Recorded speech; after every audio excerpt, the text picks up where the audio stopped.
by with KREM News. A high-speed rollover wreck late Thursday night sent 2 people to the hospital. It happened around 11:45 p.m. on 3rd and Stevens.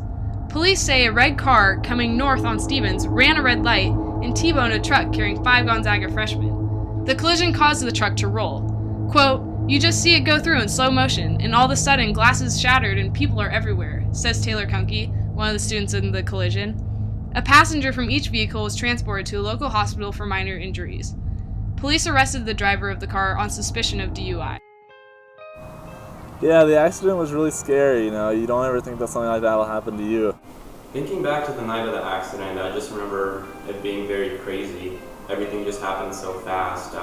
We'd gone out for food, and I remember 1 second I had a burger in my hand, and the next second my fries were everywhere. I never really had experience with a serious car accident before, and so it was kind of traumatizing in a way. I remember I was honestly just eating my cheeseburger from McDonald's. That's where we were going, and the next thing I know, the car was flipped over. During the accident, it was more of a situation where I was like, is this real life? Like, was this actually happening to me? Yeah, the accident was definitely something that, I never thought would happen to me. Definitely shook me up. Definitely a rough start to freshman year. That phone call home that night after the accident was not very fun. My parents were pretty worried. This truck definitely saved my life. I'm so glad that I bought a Ford and not a Chevy, because had we been in a Chevy, we probably wouldn't have been as lucky. Police and firefighters were telling us, they were like, I can't believe you guys were in this car, like, you guys are incredibly lucky, and there's definitely someone looking out over you, Since the accident, it's really been tough just getting back into the daily routine of things, to get into a car without being afraid of getting T-boned out of nowhere.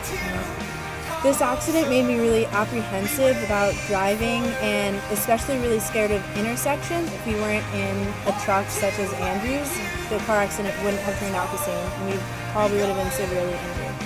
Ever since that day, I've just been a lot more of a cautious driver on the road, I've noticed, and also prior to that, drunk driving wasn't really relative in my life. After that happened, I remember I had a very stiff neck and I had to be taken to the hospital because they were worried that something might have happened.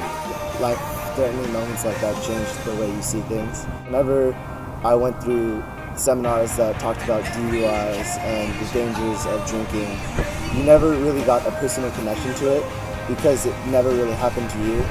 But since the accident, I'm so much more aware of the act of drinking and driving. You're putting not only your life, but other people's lives in danger. I definitely feel pretty bad about having to put my friends through something like that. Pulling my friends out of the truck was definitely something that I will never forget, and I'll never let myself live down. Just driving around and stuff was it's still just kind of, I don't know, it just kind of shakes me up a little bit, especially that first time getting in the car after the accident. I was so worried about getting T-boned from out of nowhere. And every time I drive downtown and I go through the intersection that we were struck at, my heart skips a beat. It was just the scariest thing ever. I think that having breathalyzers installed in cars will both make the roads generally safer and also save a lot of lives. When I went over and talked to the driver immediately after the accident, I wanted to make sure he was okay, and you could either tell that he was really injured from the accident or that he had just been drinking a lot. And I think that if breathalyzers were installed in his car and in cars around the world, and especially in the United States, that it would save a lot of lives in situations like ours would be avoided. Breathalyzers in cars are a very innovative idea that definitely could have helped our circumstance and possibly prevented the car accident in general. It could have prevented the situation and prevented a hospital trip and trauma for a lot of people. Making breathalyzers in cars could do so much to prevent these kind of situations and these sudden eruptions in people's lives. We are susceptible to people making mistakes, and our lives are put in danger because of that. Prior to the accident, if you would have asked me the question if I had breathalyzers installed in cars, I would have told you that it would have been just an inconvenience. If you install a breathalyzer, then that would inhibit a drunk person from driving, which would therefore prevent accidents that happen what happened to us. Installing breathalyzers into cars is something that the United States definitely needs to take into account in all their future cars. We're never going to fully eliminate, drunk driving, but installing breathalyzers will definitely help crack down on it. It wouldn't saving just 100 lives. If breathalyzer saved 100 lives, wouldn't it be worth it? It's something that our nation ultimately has to decide for itself. Me personally, having lived through this, I would definitely push for breathalyzers in a heartbeat. I would say that we need to install them in all cars.